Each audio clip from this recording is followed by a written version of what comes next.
जय हिंद साथियों। वैसे तो आपने बहुत सारे गवर्नमेंट अवार्ड्स का नाम सुना होगा, जैसे पद्म विभूषण, पद्म भूषण, पद्मश्री। लेकिन जो सबसे बड़ा अवार्ड है भारत के अंदर वो है भारत रत्न। ये अवार्ड बहुत गिने चुने लोगों को ही दिया जाता है। भारत की सरकार ने एक बड़ा फैसला लिया है बिहार के पूर्व मुख्यमंत्री कर्पूरी ठाकुर को लेकर के। उनकी 100वीं बर्थ एनिवर्सरी से जस्ट एक दिन पहले भारत के राष्ट्रपति द्रौपदी मुर्मू जी के द्वारा अनाउंस किया गया है कि भारत का 49वां भारत रत्न जननायक के नाम से प्रचलित बिहार के पूर्व सीएम कर्पूरी ठाकुर जी को दिया जाएगा। तो दोस्तों, आज के इस वीडियो में मैं आपको बताऊंगा भारत रत्न के बारे में, साथ ही साथ इस टॉपिक से रिलेटेड एग्जाम में कौन से क्वेश्चन पूछे जा सकते हैं, उन सारे सवालों को भी हम डिस्कस करते चलेंगे।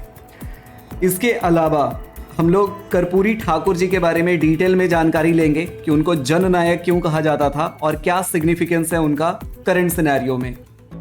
सबसे पहले शुरुआत करेंगे भारत रत्न से, जो कि भारत का सबसे हाईएस्ट सिविलियन अवार्ड है, जो कि 1954 से दिया जा रहा है।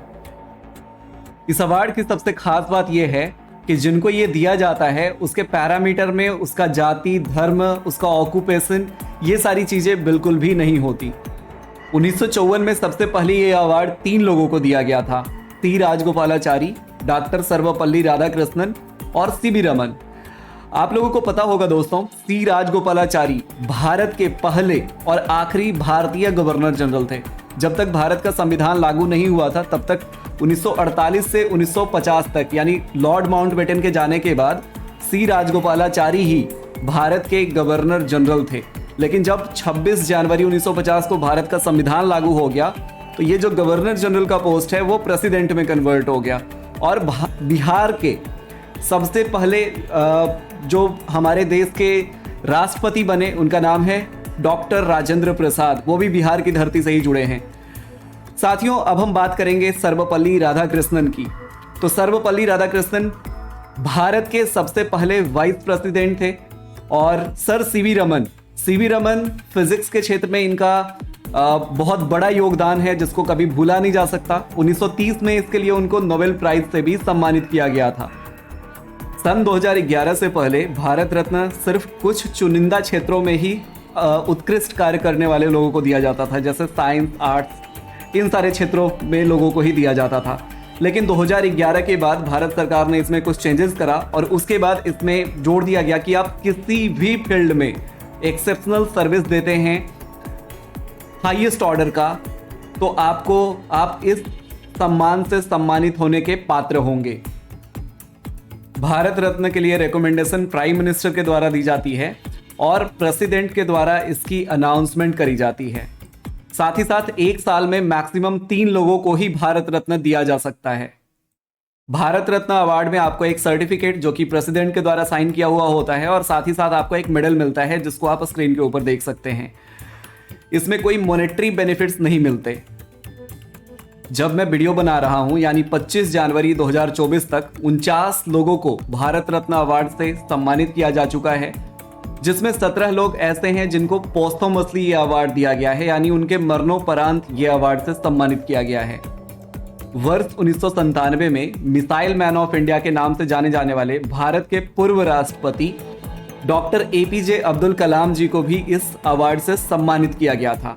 दोस्तों, साथ ही साथ एक फैक्ट मैं आपको बताता चलूं कि 1992 में सुभाष चंद्र बोस जी को भी भारत रत्न दिया गया था, लेकिन उसके बाद उनकी फैमिली ने उस भारत रत्न अवार्ड को वापस कर दिया गया था, क्योंकि उनकी डेथ का कोई भी ऐसे प्रूफ नहीं मिल पाया। इसके बाद वर्ष 2014 में बीएचयू के फाउंडर मदन मोहन मालवीय जी को और भारत के पूर्व प्रधानमंत्री अटल बिहारी वाजपेयी जी को भी भारत रत्न अवार्ड से सम्मानित किया जा चुका है। दोस्तों, आपकी जानकारी के लिए मैं बता दूं कि अभी तक 2 गैर भारतीयों को भी भारत रत्न से सम्मानित किया जा चुका है।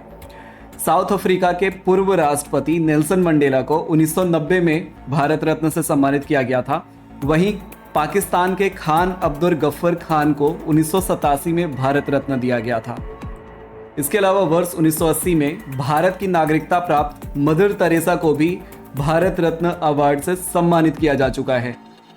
दोस्तों, 23 जनवरी की शाम को भारत के प्रधानमंत्री नरेंद्र मोदी जी का एक ट्वीट आता है जिसमें उन्होंने लिखा, I am delighted that the government of India has decided to confer the Bharat Ratna on the beacon of social justice the great Jan Nayak Karpoori Thakur ji, and that too at a time when we are marking his birth anniversary.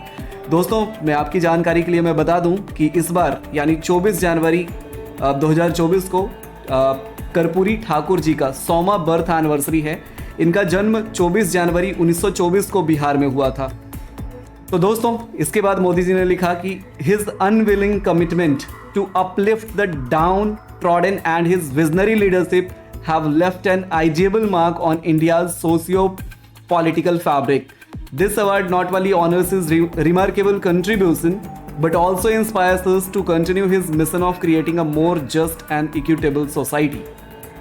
इसके बाद भारत के president office का press release आता है और अलग अलग media में भी ये चीज़ें आ जाती हैं कि बिहार के 2 बार सीएम रहे कर्पूरी ठाकुर जी को देश का सर्वोच्च सम्मान भारत रत्न देने का ऐलान किया गया है। दोस्तों, कर्पूरी ठाकुर जी सामाजिक न्याय के वाहक माने जाते थे। भले ही वो 2 बार बिहार के मुख्यमंत्री रहे हों, लेकिन उनकी जो जीवन थी ना, उनकी जीवन की जो सादगी थी, उन्होंने कभी भी उसको अलग नहीं किया। इनकी सादगी के कुछ किस्से हैं जो मैं अगले 2 मिनट में आपको सुनाने वाला हूं। तो साथियों, आइए आगे बढ़ते हैं। इससे रिलेटेड एक न्यूज़पेपर का आर्टिकल है जिसको आप वीडियो पॉज करके पढ़ भी सकते हैं। दोस्तों, सबसे पहले जानेंगे कर्पूरी ठाकुर जी को क्यों जन नायक कहा जाता था। कर्पूरी ठाकुर जी लीडरशिप स्किल के धनी व्यक्ति थे। उनकी आवाज़ भी बहुत ही तगड़ी और खनकदार थी।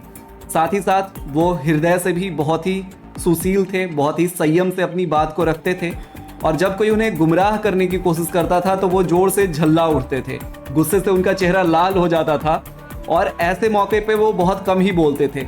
यूं कहें दोस्तों कि वो गागर में सागर भरते थे। कम बोलते थे लेकिन टू द पॉइंट बोलते थे। उनकी एक और ख़ास बात यह है कि वो कभी भी अपनी बात को रखते हुए किसी का अपमान नहीं करते थे। यानी किसी एक लक्ष्मण जो रेखा होती है अपनी बात को रखते समय, उसको कभी भी वो लांघते नहीं थे। वो शिष्टाचार का बहुत ही ख्याल रखते थे। और दोस्तों, जननायक का मतलब होता है लीडर ऑफ द पीपल।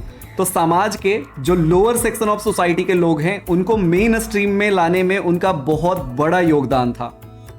दोस्तों, पहले बिहार में कांग्रेस की सरकार हुआ करती थी, लेकिन जैसे ही गैर कांग्रेस की सरकार बनी उसमें उनको उप मुख्यमंत्री बनाया गया और उसके बाद धीरे धीरे जैसे जैसे उनका कद ऊंचा हुआ, जब वो 1977 में मुख्यमंत्री बने तो उन्होंने जो बैकवर्ड सोसाइटी के लोग हैं उनकी नौकरियों में आरक्षण को लेकर के उन्होंने बहुत बड़ा काम किया। दोस्तों, कर्पूरी ठाकुर के जीवन की सादगी आप इस बात से समझ सकते हैं कि 1952 से वो लगातार विधायक रहे, पर उन्होंने अपने लिए एक मकान तक नहीं बनवाया और न कोई ज़मीन खरीद सके। एक बार जब कर्पूरी ठाकुर के निधन हो जाने के बाद यूपी के पूर्व मुख्यमंत्री हेमंत नंदन बहुगुणा जब उनके गांव जाते हैं तो उनकी पुश्तैनी झोपड़ी को देख करके उनकी आंखों में आंसू आ जाते हैं।